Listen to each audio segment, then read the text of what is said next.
Hi all, hope you can see and hear me. My name is Shaun Thomas. Welcome to my presentation about Java serverless application development using Microsoft Azure. I have been introduced, I have more than 11 years of experience in IT industry. Now I'm working as a technical consultant with SciTech for ABN AMRO Bank. During my career, I have worked with clients based out of USA, Germany, and Netherlands. I live in Amstelveen in Netherlands now with my wife and 1-year-old daughter. So let's get started. So first of all, I would like to know the crowd. So I request everyone to go to menti.com. So I will do kind of like a polling to get to know more about you, your experience in general, and also your experience about developing Java application. So you can see this now. So please go to menti.com and use this code to log in and cast your vote in here. I can also share this link in the chat.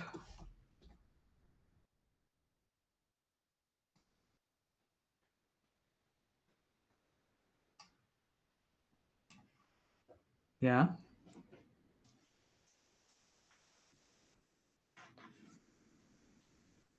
Responses has started to come in. Nice.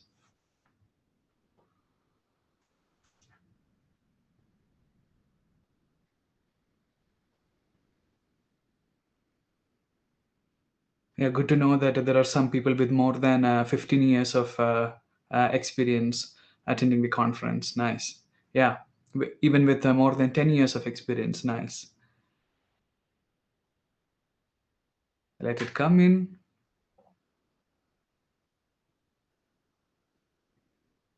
Yeah. Nice, nice.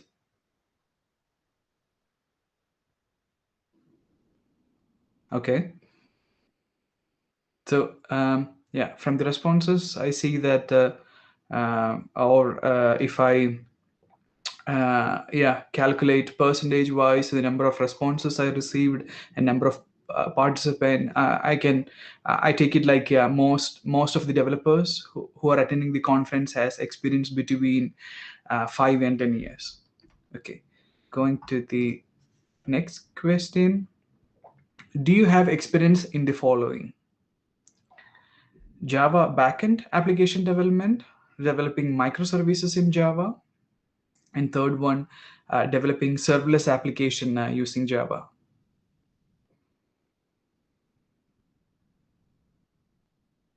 Yeah,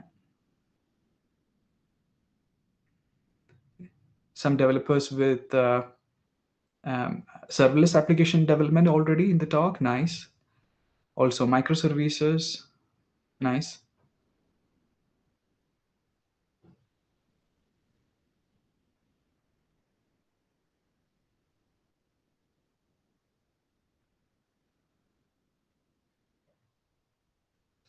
Okay, yeah, nice. Good to see this. Yeah.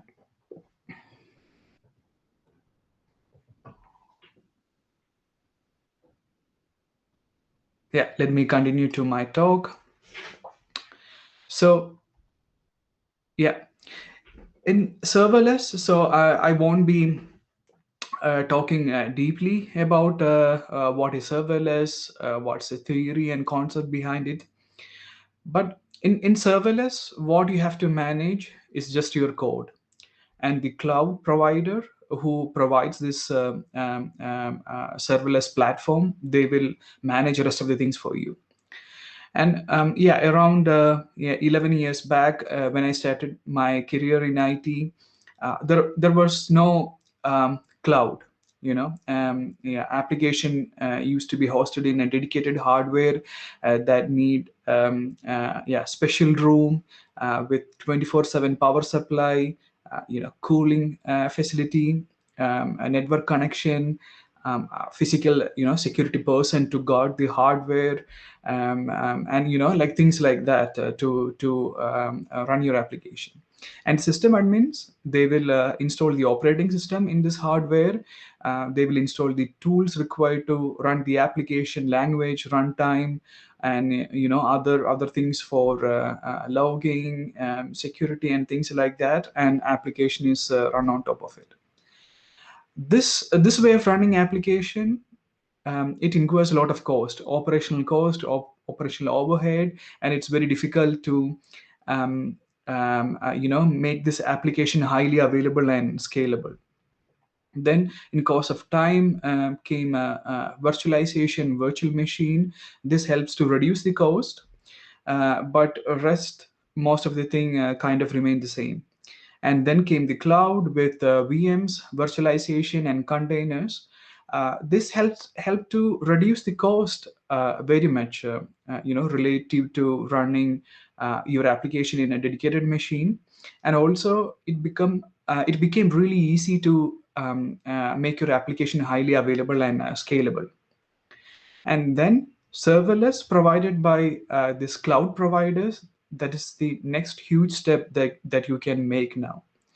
By using serverless, you reduce your operational cost and overhead a lot, and availability and scalability is available out of the box. So you don't have to worry much about it. It's just clicking and provisioning, and everything is available for you out of the box. And with regard to developing enterprise Java application, the shift we have seen is like monolith application are being broken down into microservices. We started seeing the shift from 5 years before. People or developers, enterprises like the idea of microservices because of the advantages it offer. Independently scalable, releasable, fault tolerance, fault isolation, and many other benefits that microservices offer. And recent trend is that many of these microservices are broken down into serverless application. And one thing you can see is that not all application are eligible to be serverless. So if your application gets lot of requests, and it needs a lot of execution time, and the memory consumption is high, then you end up paying a lot of money to the cloud service provider. So bear this in mind while thinking about moving your application to serverless. Not all application are eligible or is profitable enough to run in a serverless world. And serverless platform in Microsoft Azure, it mainly consists of three components: Event Grid, Azure Function, and Logic Apps. Event Grid helps to manage all events that can trigger Azure Function and Logic code. In Azure Functions, you can write code, deploy it, and run it, and scale it. So depending upon the number of hits your application is getting, the platform will scale your application. So all those things will be available to you out of the box. In Logic Apps, you don't write any code. It's just it's like a visual tool where you drag and drop connectors. You make your application like that, and you can run that in a serverless fashion. In the serverless platform, you can connect to database, storage, analytics, intelligence, and security is available out of the box. And you can develop IoT application really easily in a serverless platform. Also, it provides a lot of tooling to develop your application locally, run it in debug mode, and monitor and see things like the log streams that you get in the cloud platform. You can also see it locally. For my talk, I will be focusing on the parts highlighted here. I will be focusing on Azure Function. I will show you how to integrate with the database, and I will also show you the tooling that are available to develop Azure Functions. Okay, so yeah, let's get to the demo. And as part of the demo, I will be showing you Yeah, two application. One, I will develop a application live, basically a hello world application in front of you. So we'll develop it locally in my machine, and we'll host that to Microsoft Azure, and see it working. And as second part of the demo, I will walk you through a to-do application. So basically, backend REST service of a to-do application where I have implemented get and post request, get to see all the to-dos, and post to create a new to-do. Okay, so let's get started with the yeah, live application creation, basically a hello world application. So if you log into Azure portal, portal.azure.com, navigate to Azure function, and need to create, and in order to create a new function app, yeah, you click the create button, you choose a subscription, and you can choose a resource group. So everything in Microsoft Azure, it should belong to a resource group. I'm going to create a new resource group in here. I'm gonna call it Java Dev Jam Live resource group. Yeah, and I have to give a function name in here. I'm gonna give name Java Dev Jam Live, and I want to publish the code. There is also option to publish via Docker container, runtime stack. I'm choosing Java in here, version 8, and region. I want to host it in Netherlands itself, so I'm going to choose West Europe. Review, click create. And so I haven't done any custom configuration. I use the default configuration that is given to me, and here you can see by default it chose Windows operating system for hosting the application. Yeah. Azure belongs to Windows. Sorry, Microsoft. Microsoft owns Windows, so it's not a surprise that they by default host their operating system in Windows. Okay, so while the Azure function is getting deployed or provisioning the cloud, let's switch to IntelliJ IDEA. Here I'm gonna create a new project. New project. I choose Azure function in here, and I choose a trigger, HTTP trigger. So basically, we are going to create a REST service that will accept like a query parameter or a request body, and returns back some response. And as you can see, we can write Azure function to work with different kind of triggers, like blob trigger. So this mainly has to deal with file based triggers. When you create a file, update a file, delete it, and if you want to execute some code based on the file changes, then you can have a blob trigger. If you want the trigger to be like some messages in a queue, then you can choose for queue trigger. If you want to run a scheduled job, then you can choose timer trigger. And even hub, you want your function to execute based on certain events in event hub, then you can choose this one. For the demo, I'm choosing HTTP trigger. Next, we have some option to yeah, define our group artifact version. Here I'm gonna give the same name, Java DevJam Live. Rest everything I keep the same, and choose a folder to host my project and click finish. Yeah, so IntelliJ IDEA has created a default project for me. This is a Maven project. Let me build this project locally. So if I go to Maven, clean install, it will build the project for me. Okay, now let's see this. Let's see what is available by default, out of the box.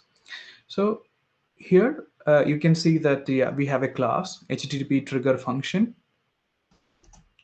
and it has a function named run with two parameters, request parameter and context parameter. And request parameter, if you're used to Spring Boot application, it helps to get things in our request URL and also in the request body. So here we can get the query parameter with the key name like this way: request dot get query parameter get name. Then it will give us the value of name query parameter. And also if you do request dot get body, then it helps to read the request body. And execution context, it helps us to get access to the logger so that we can log information for debugging purpose and also for monitoring purpose. And one important thing in here is this annotation at HTTP trigger. So this has a name request, and here we define the method that can trigger the function. So this method will respond to HTTP get and post method, and the authorization level is set to anonymous. So anonymous means there is no authentication authorization set as such. There are different options available for it. So if you want your function to work on a token-based authentication at a function level, then you can give a function in here instead of anonymous. So let's use the default one in here, anonymous. And what this function does is like, it will read the query parameter name and put that into string query. Then it will read the request body. So request body is of type string, basically text type. And if a request body is present, then the name will have that value, or otherwise the name will have the query parameter value. And if name is null, so no query parameter, no request body, then it will send back bad request with a custom message. And if there is name, then it will print hello, that name. Okay, so so this is the basic code. Now let's try to run this one locally. And before that, let's see other files in here. So this is the basic function we have. There is a git ignore file. I don't have to explain about that. And host.json. So this is basically a configuration file for configuring your Azure function in the cloud. So basically, Azure offers provision to have custom configuration for application insights. Azure function has a default timeout of 5 minutes. If you want to increase that, you can provide that configuration in here. So this file, it allows you to override or have custom configuration for your Azure function when it is run in the Azure cloud. So this is not for local, but for the cloud. And this is the file from IntelliJ IDEA, and we have a local settings.json. So this configuration is for running your application locally. So it has some default value. So one additional thing that you have to provide in here is the Java home. So I have that in here.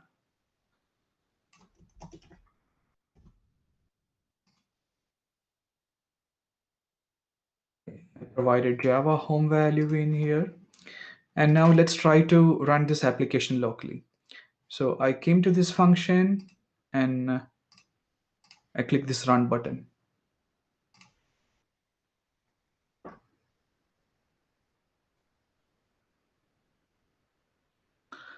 Let's see, it's running on port 7072.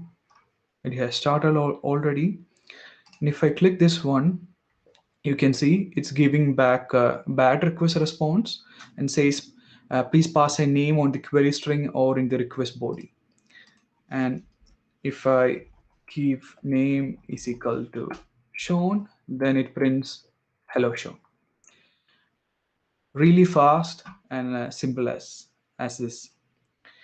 And let's try post request. So I have postman in here. Get request we tried already. I'm trying to pass a name as a request body with text type, and if I pass this one, not found. Yeah, because it's running in a different port now. Listen, yeah, I get back a response, hello Thomas. So the value in the request body take precedence over the one in the request parameter. Everything working as expected. Okay, now let's try to deploy this application in the cloud. In order to deploy the application first, you have to connect your IntelliJ IDEA to Microsoft Azure Cloud, and yeah, for that you need a plugin, Azure IntelliJ plugin provided by Microsoft. And I forgot to mention one thing. In order to run your application locally, you need function core tools. So yeah, I will provide the links towards the end of the presentation. So you need this Azure function core tools.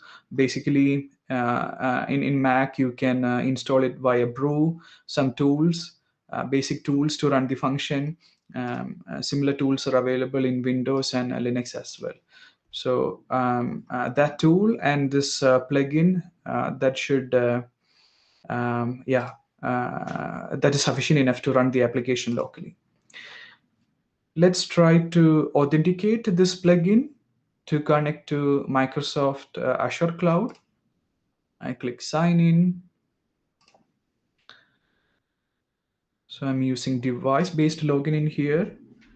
I get a code, the code in here.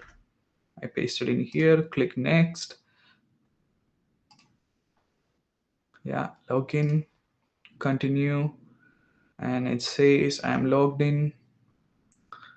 Let's wait for some seconds in here, and yeah, see, you can see it's connected to the cloud now, and it's giving me the option to connect to a subscription that I have with Microsoft Azure Cloud. I select this option, and if I refresh, yeah, I can see the things in here. And in Azure function, you can see Java DevGem Live. So this is the Azure function I created in front of you. Okay, now let's try to deploy our application we have locally into the Azure function in the cloud. I'm going in here in order to deploy. I click edit. I add a new option, Azure function deploy function, unnamed. I name it deploy.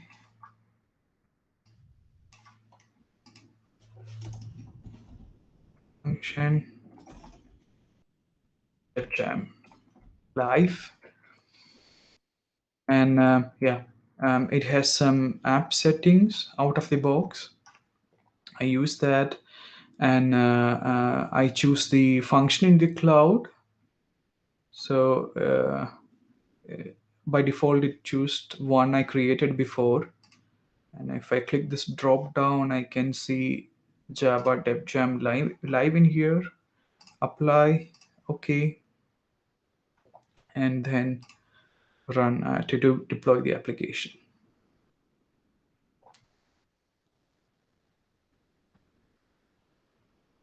Yeah, It will take some minutes to deploy the application. Meanwhile, we look at the target folder. So yeah, before I spend my time reading about serverless, and about and trying it out. I used to think like, okay, yeah, so when we write a Azure function, it will be just a dot class file that will be managing, and we don't have to deal with jar or war and things like that. But apparently that is not the case.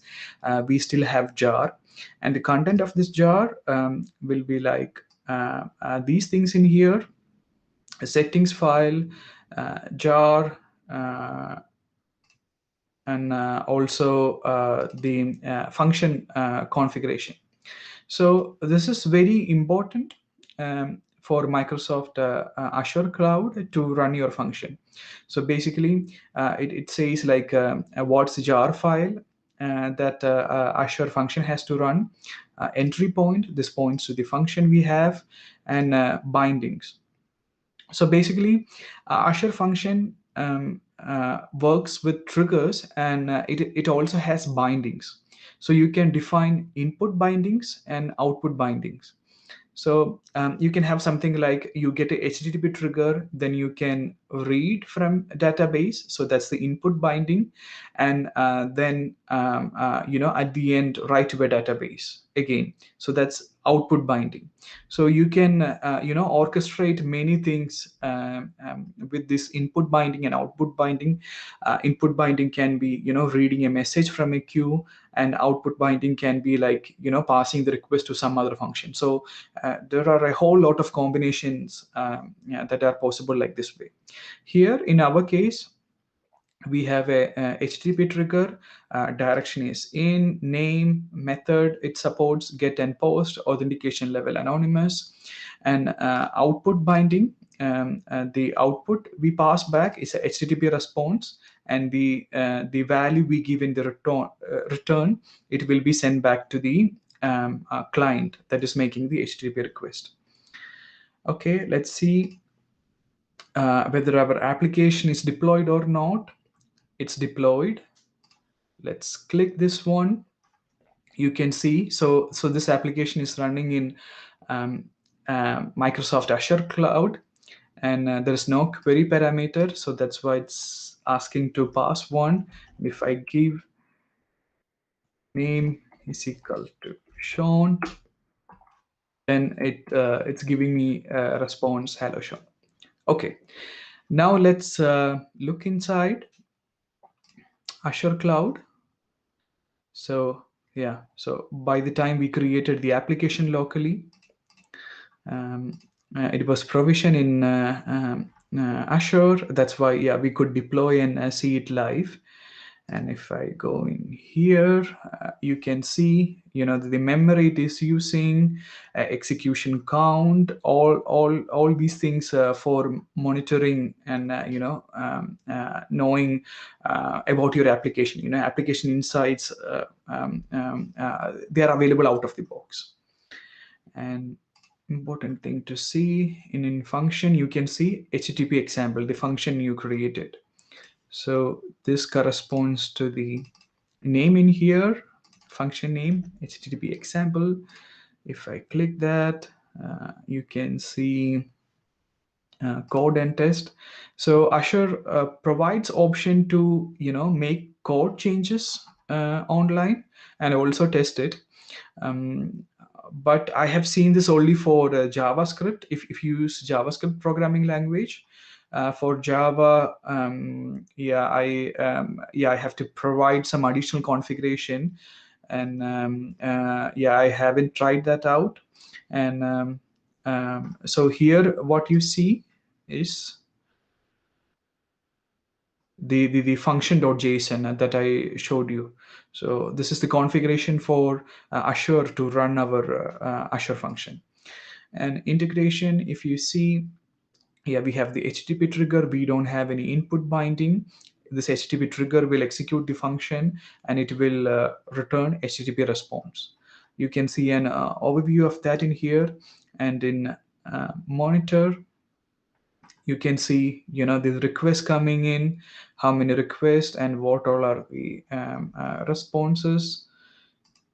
So in here, if I give one more request, if I refresh that here, no, it hasn't come really.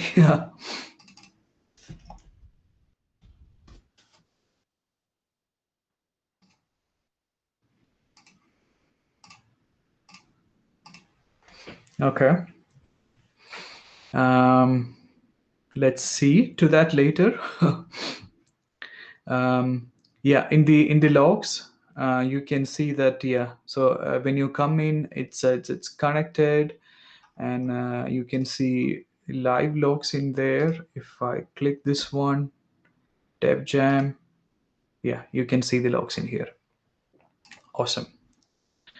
And interesting thing to know, in App Insights, if you enable this one, this provides a lot of insights about your application in here. In live metrics, you can see the live requests coming in. So if you hit the application,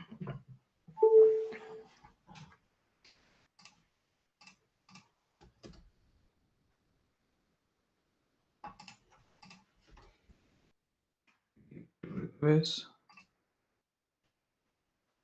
yeah, you can see incoming request, live metrics. It's available for you here. Okay, this is about creating a basic Hello World application locally, and deploying and running that in Azure function in Microsoft Azure Cloud. Now I will show you a to-do backend service that have developed already. So this will help you to understand how to structure your function. So it's not about having a single function, but you can have models and service classes. How you like how you develop your Java application now. So if I go inside add to do function, you can see the things are pretty much the same. We have a run method, a function annotation that will give the function name. This has a HTTP trigger that will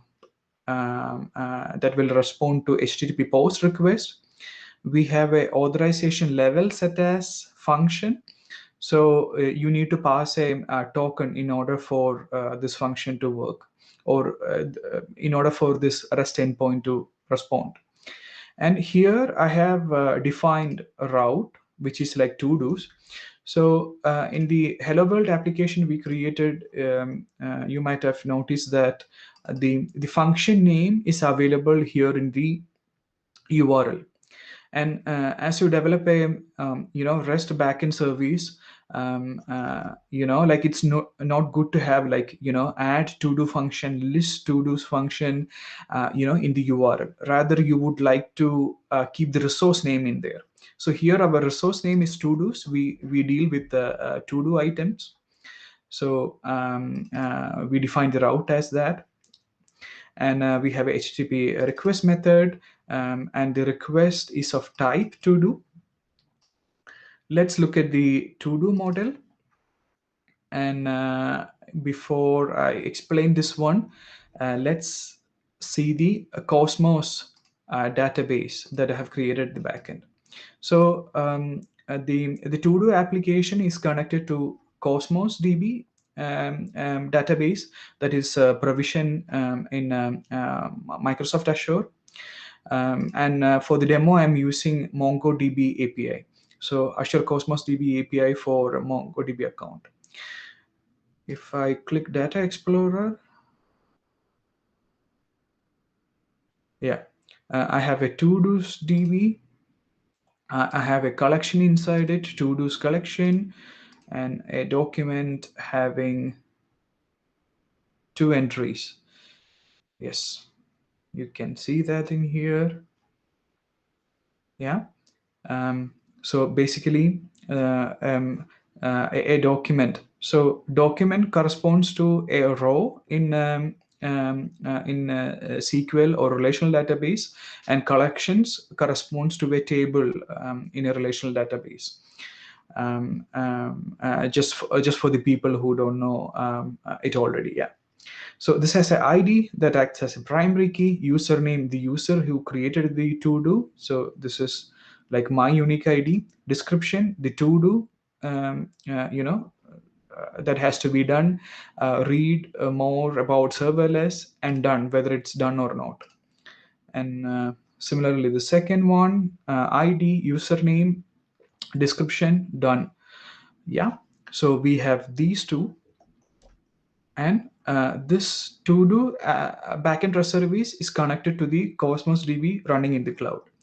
And we have like a similar structure here in the model. We have an ID, username, description, done, and some default constructors and getters and setters in order to interact with this model. Okay, so what will happen when this request is invoked is, yeah, it will log some information, and it will read the the to-do, the request passed from the body, and it will cast it to a to-do object. So here you can see like the casting and the things that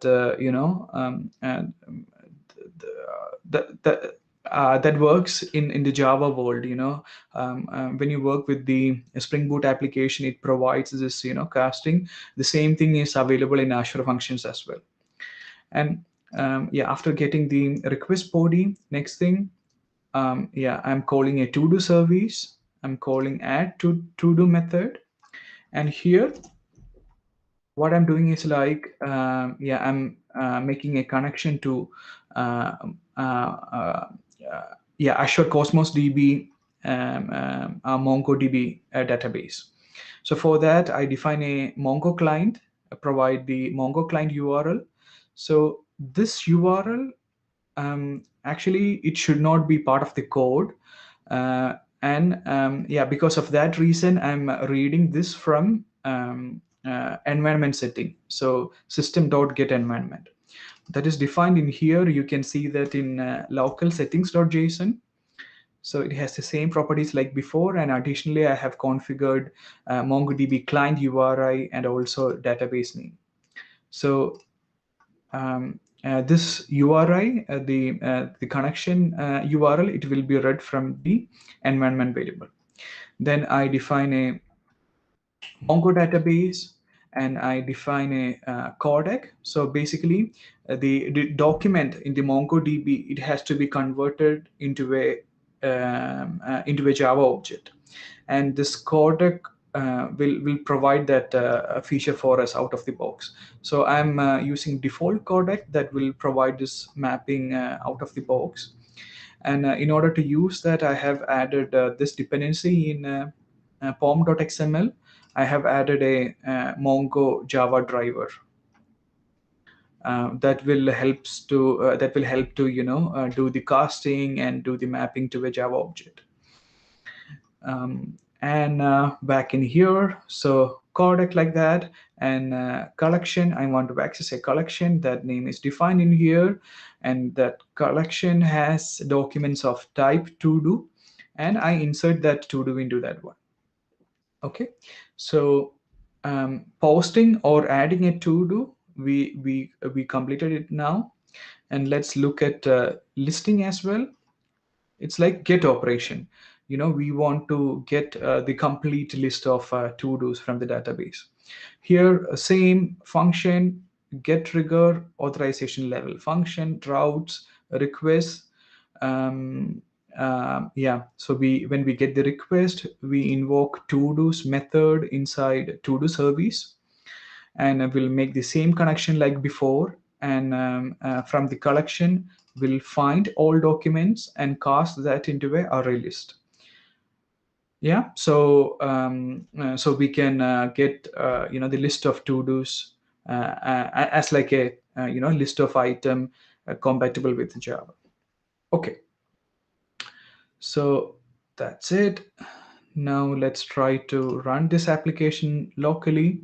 I'm already running this application, and if I click this one, so this is get operation. Here you can see, yeah, we get the list of to-dos that we have in Azure Cosmos DB in Microsoft Azure Cloud. Two items retrieved very well. And let's try a post request. So I have like a .http defined in here. I'm going to add this entry into the database, username someone, description prepare for demo, done, status as false. I click this one.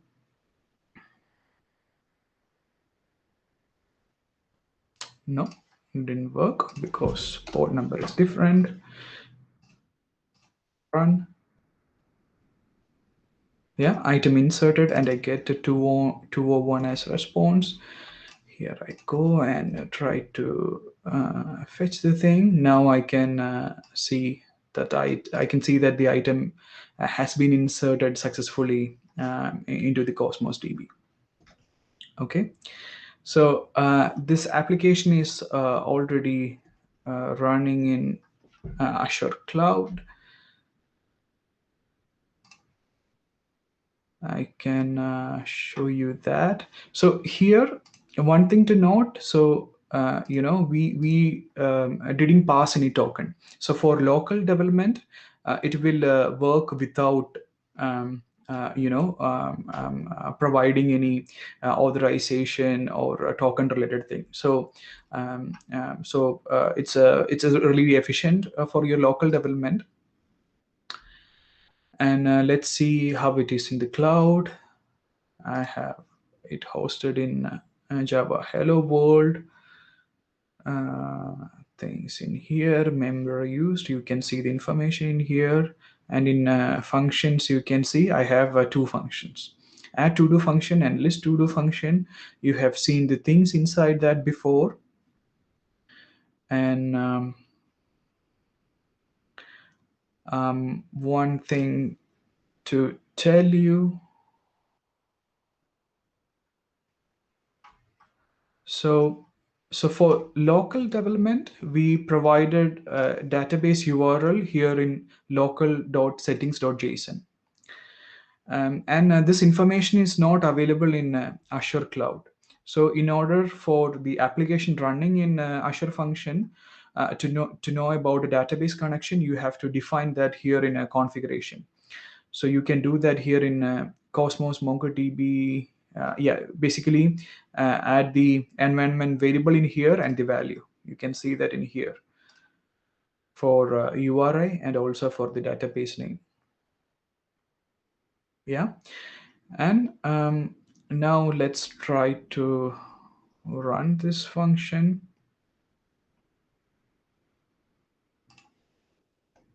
I go in here, list to dos, get function URL.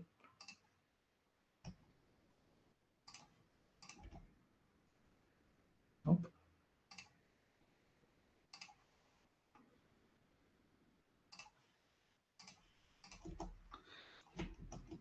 Here you can see that it also give me the code. So this is the function-based token authorization that we have enabled for this to-do list application. And if I give if I don't pass that, then it will give me forbidden error 401. And if I pass this one,